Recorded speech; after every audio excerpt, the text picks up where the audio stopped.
Hello विद्यार्थी मित्रांनो, कसे आहात? मजेतच असाल तर आज आपण अराईज अकॅडमीच्या माध्यमातून सगळ्यात महत्वाचा, उत्तम आणि जास्तीत जास्त मार्क मिळवून देणारा अतिशय छान घटक अभ्यासणार आहोत. तो म्हणजे विरामचिन्हे. मग विराम कशाला म्हणतात? तर विराम म्हणजे काय? तर जेव्हा तुम्ही बोलत असता त्यावेळी कधी कधी थांबलो जातो, थांबतो. का बरं थांबतो, कसे थांबतो, याला व्याकरणिक नियम आहेत. या नियमांची सांगड घालत असताना तरखडकरांनी व्याकरणाचे काही नियम आणि आचारसंहिता आपल्याला दिलेल्या आहेत. ज्याप्रमाणे डॉक्टर बाबासाहेब आंबेडकरांचं संविधान आहे त्याप्रमाणे आपल्याही मराठीला व्याकरणातील विरामचिन्हांचे संविधानाप्रमाणे नियम घालून दिलेले आहेत. तर या विरामचिन्हांमध्ये बऱ्याचशा चिन्हांचा म्हणजे सांकेतिक गोष्टींचा समावेश होतो. विराम म्हणजे रुकाव, ठहराव आणि थांबणे. रुकाव म्हणजे काय? थांबा. ठहराव म्हणजे काय? इथे थांबा. ज्याप्रमाणे तुम्ही प्रवास करत असताना सिग्नल लागतात. Red signal, green signal, yellow signal. Red signal असेल तर तुम्ही थांबता. तशा आपल्या या मराठी व्याकरणात किंवा उपयोजित लेखनाचा एक महत्वाचा आत्मा म्हणजे विरामचिन्ह. मग या विरामचिन्हांची सुरुवात आपल्याला करायची आहे. मग ही विरामचिन्हे कधी देतात, कुठे देतात, कशा पद्धतीने देतात ते आज आपण अभ्यासणार आहोत. मग सगळी विरामचिन्हे सगळ्याच वेळी दिली जातात का? अजिबात नाही. ज्याप्रमाणे भाषेचं स्वरूप, भाषेचा काळ, भाषेची पद्धती, भाषेची रीत बदलते त्याप्रमाणे या विरामचिन्हांचं स्वरूप हे बदलत बदलत जातं.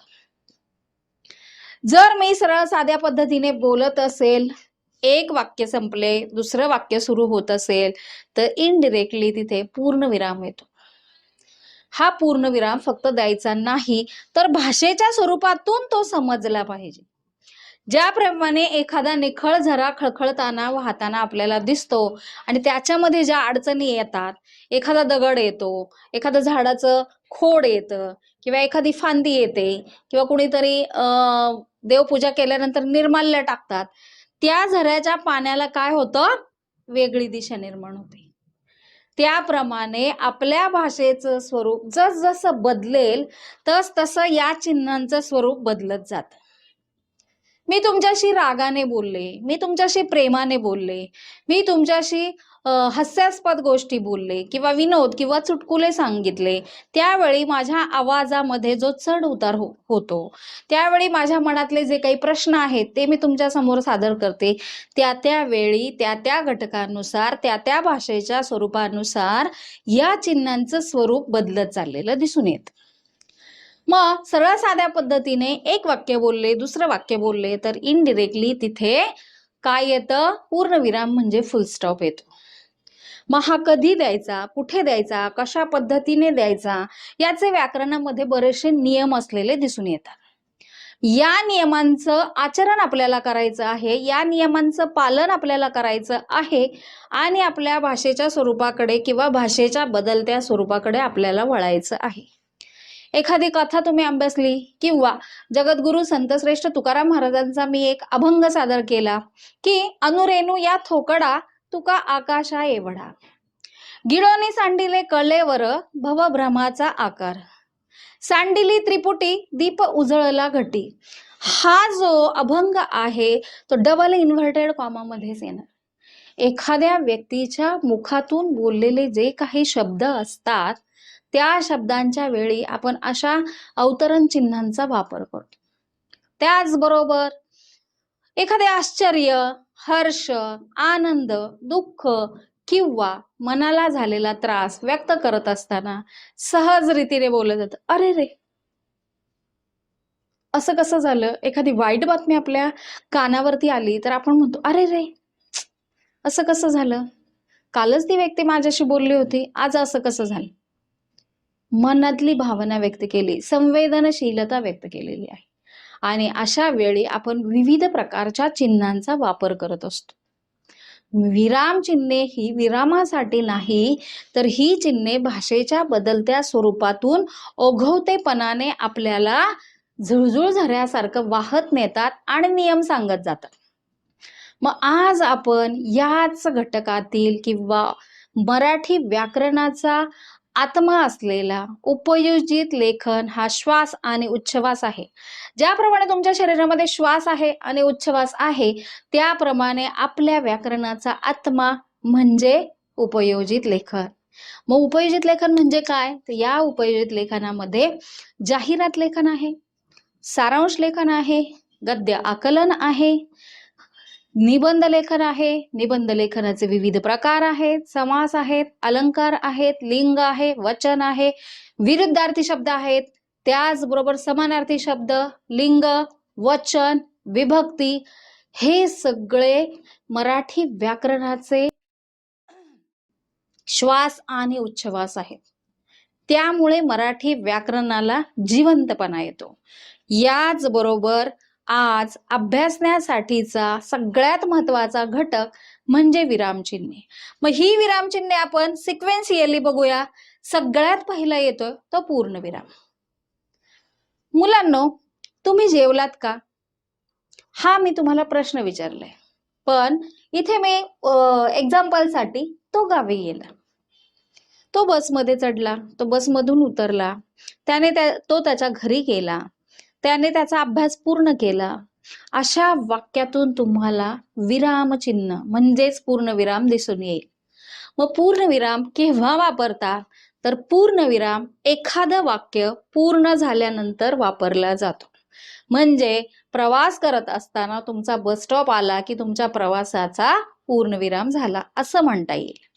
मग तो गावी गेला, त्याने अभ्यास केला, तिने अभ्यास केला, सुमतीने घर झाडले, सुमती खूप चांगली मुलगी आहे, श्रद्धा अतिशय उत्तम लिहिते, श्रद्धाने अभ्यास केला, श्रद्धाचे आई वडील तिच्या जवळ नसतात, श्रद्धा हॉस्टेलला शिक्षण घेते, श्रद्धा हे करते, श्रद्धा ते करते, किंवा श्रद्धा स्कूलमध्ये पहिली येते.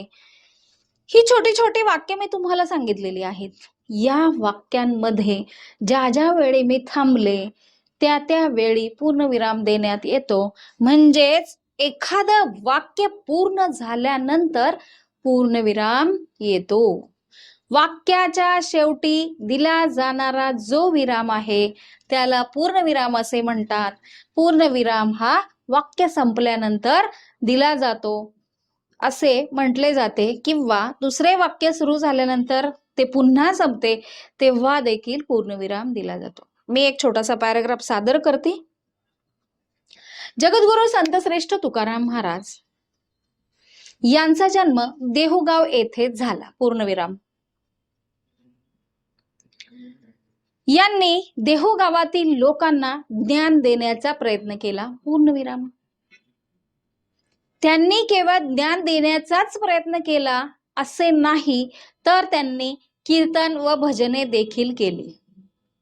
कीर्तन भजनाच्या माध्यमातून त्यांनी लोकांना ज्ञान देऊन जागृत करण्याचा प्रयत्न केला. त्या काळातील समाज हा अंधश्रद्धाळू होता. अज्ञानाच्या बेड्यांनी त्यांना जखडून ठेवले होते.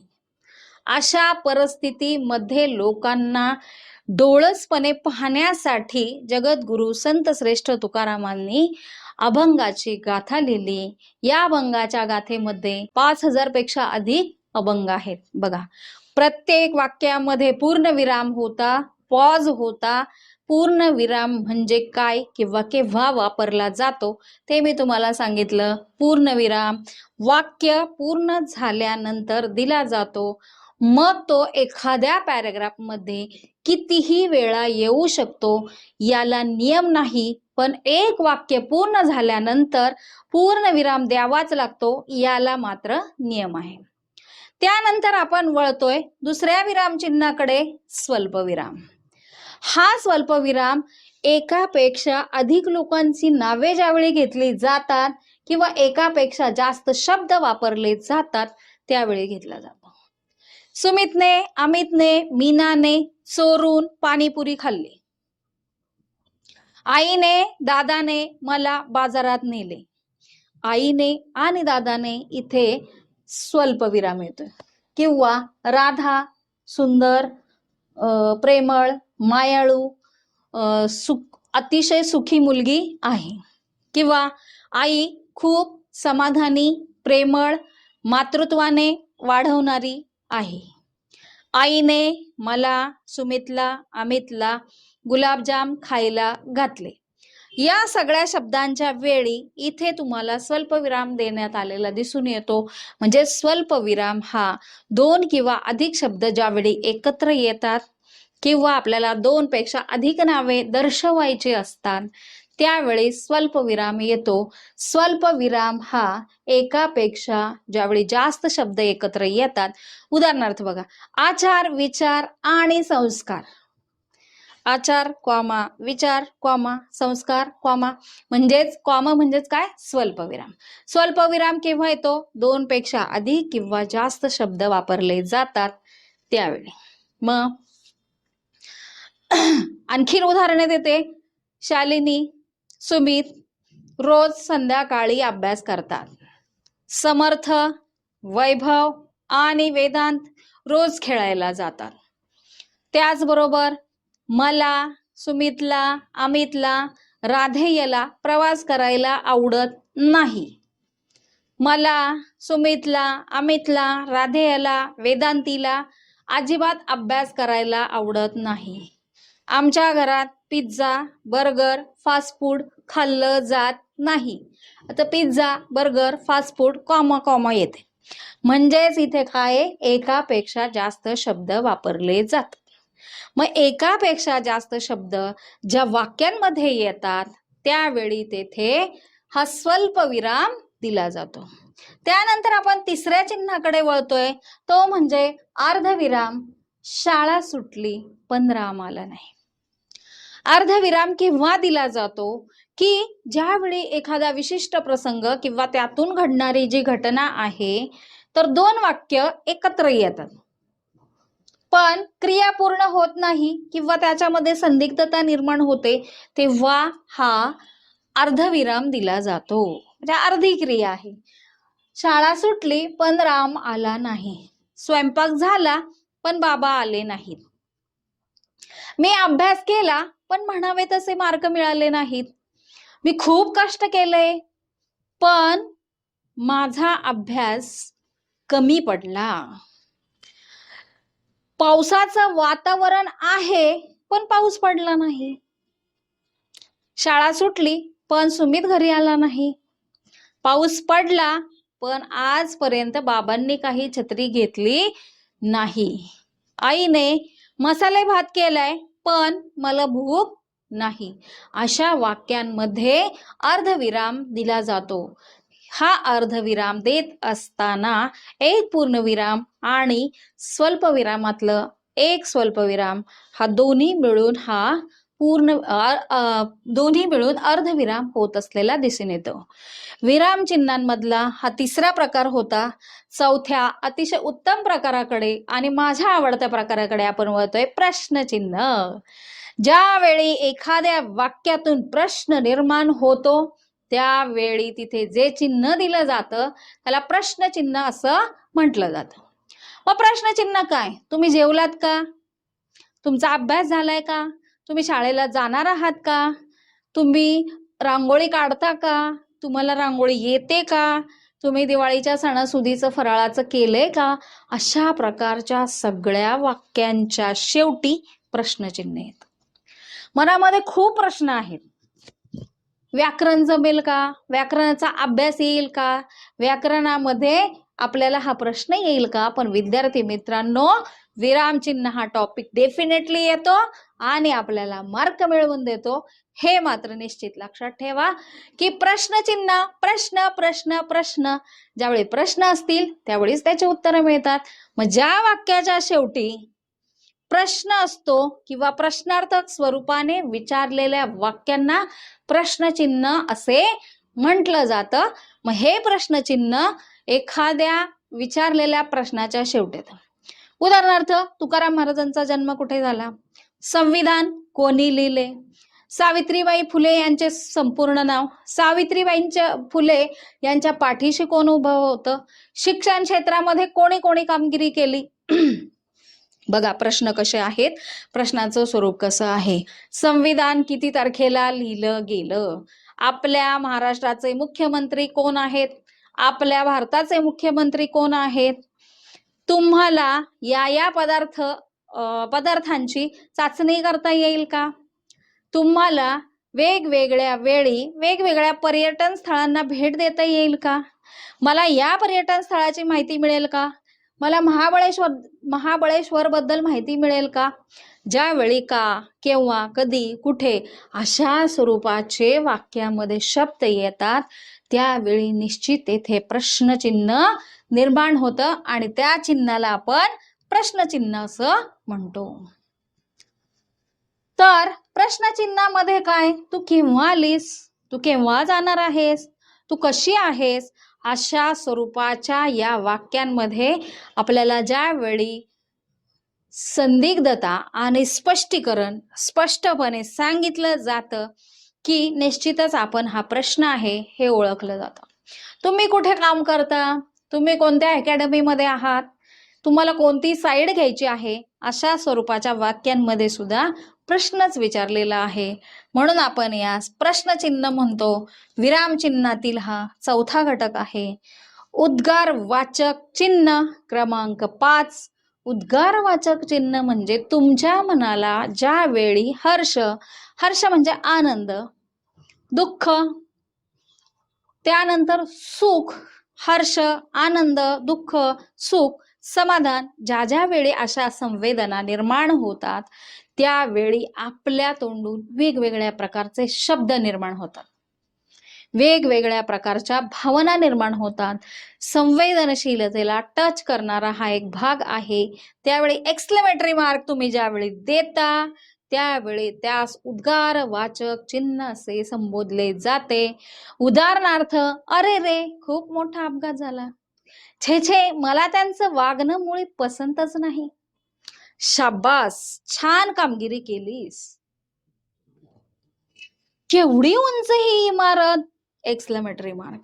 अशा वाक्यातून उद्गारवाचक वाक्य किंवा चिन्ह ज्यावेळी दिलं जातं वाक्यांना किंवा हर्ष, मोद, आनंद, सुख, दुःख, समाधान या सगळ्या गोष्टी निर्माण होतात त्यावेळी त्यास उद्गारवाचक वाक्य असे म्हटले जाते किंवा उद्गारवाचक चिन्ह असे म्हटले जाते. आपण पूर्णविरामाकडून उद्गारवाचक चिन्हापर्यंत आलेलो आहे. त्यानंतर 6व्या प्रकाराकडे मी वळत आहे. दुहेरी अवतरण चिन्ह. तो म्हणाला मी गावी जाईल. ती म्हणाली मला ही नोकरी करायची नाही. त्याने ठरविले आता यापुढे चूक करायची नाही. 2 वाक्य ज्यावेळी एकत्र येतात एकाच व्यक्तीच्या तोंडून ती निर्माण होतात त्यावेळी डबल इन्व्हर्टेड कॉमा किंवा दुहेरी अवतरण चिन्ह दिलं जातं. हे दुहेरी अवतरण चिन्ह देत असताना त्या व्यक्तीच्या तोंडून बोललेलं ते वाक्य असतं. प्रिन्सिपल मॅडम म्हणाल्या यापुढे टीचिंग उत्तमच होणार.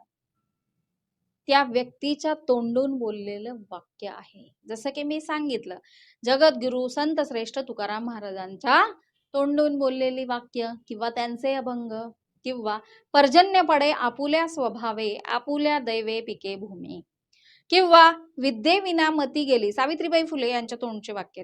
विद्येविना मती गेली, मतीविना नीती गेली, नीतीविना वित्त गेले, वित्तामुळे क्षुद्र खचले. हे सगळे अनर्थ एका अविद्येने घडले. ही अशी जी कोट प्रधान वाक्य आहेत ती त्यावेळी तिथे येते. किंवा एखादा सुविचार येईल, स्वामी तिन्ही जगाचा आई विना भिकारी, याला देखील इन्व्हर्टेड कॉमा येईल. किंवा जिथे असते श्रद्धा आणि भक्ती, आदरणीय असतात अशा काही व्यक्ती, अशा चारोळ्या, कोट, कवितेच्या ओळी, अभंग किंवा वाक्य. तो म्हणाला मी उद्या गावाला जाईल. तो म्हणाला मला यायला उशीर होईल. ती म्हणाली मला स्वयंपाक जमत नाही. त्याने सांगितले, सुहृदने सांगितले, काल मी तुला बजावले होते. आईने मुलांना सांगितले की तिकडे जायचे नाही. अशा वाक्यातून दुहेरी अवतरण चिन्ह दिलं जातं, जे व्यक्तीच्या तोंडचं वाक्य असतं. यानंतर आपण वळतोय सिंगल इन्व्हर्टेड कॉमा म्हणजे एकेरी अवतरण चिन्ह. एकेरी अवतरण चिन्ह मूलध्वनींना वर्ण म्हणतात. आईच्या मायेला प्रेमाचा सागर म्हणतात. वडिलांच्या मायेला अथांग सागर म्हणतात. त्याचबरोबर आपल्या शरीरातील रक्त वहन करणाऱ्या वाहिन्यांना रक्तवाहिन्या म्हणतात. त्याचबरोबर तुमच्या शरीरामध्ये तुम्ही जिवंत राहता ते श्वासामुळे. म्हणजे अशी काही वाक्य आहेत की जी सिंगल इन्व्हर्टेड कॉमा म्हणजेच काय की मूलध्वनींना, इथे मी वर्ण शब्द लिहिलेला आहे, वर्ण असे म्हणतात. शेवटचं अवतरण चिन्ह आपलं आहे अपसरण चिन्ह, ज्याला डॅश आपण म्हणतो इंग्लिश मध्ये. बघा, पक्ष्यांचे ओरडणे, जसे चिमणीचा चिवचिवाट, कुत्र्याचे भोभो, मोराचा केकारव, त्यावेळी जो डॅश वापरला जातो तेव्हा त्याला अपसरण चिन्ह असं म्हटलं जातं. तर विद्यार्थी मित्रांनो, तुम्हाला एक्झामच्या वेळी 9th आणि 10th ला असं विराम चिन्ह दिलं जातं किंवा विराम चिन्ह फक्त त्याचा सिम्बॉल दिला जातो, जसं की मी इथे दिलेला आहे, पूर्णविराम, स्वल्पविराम, अर्धविराम किंवा अल्पविराम देखील म्हटलं जातं. प्रश्नचिन्ह, उद्गारवाचक चिन्ह, double inverted comma, single inverted comma आणि अपसरण चिन्ह म्हणजे डॅश. तर ही झाली आपली विराम चिन्हांची एक मालिका. ही चिन्ह लक्षात ठेवायची. ही चिन्ह कधी वापरतात, कुठे वापरतात, कशा पद्धतीने वापरतात, हे सगळं मी तुम्हाला सांगितलेलं आहे. आणि या सगळ्या गोष्टीतून आपल्याला विराम चिन्हांची इत्यंभूत माहिती कळालेली आहे. तर विद्यार्थी मित्रांनो, यश हमखास एकही मार्क सोडायचा नाही, हा करा ध्यास. माझा व्हिडिओ तुम्हाला आवडला असेल तर नक्कीच लाईक करा, सबस्क्राईब करा. धन्यवाद.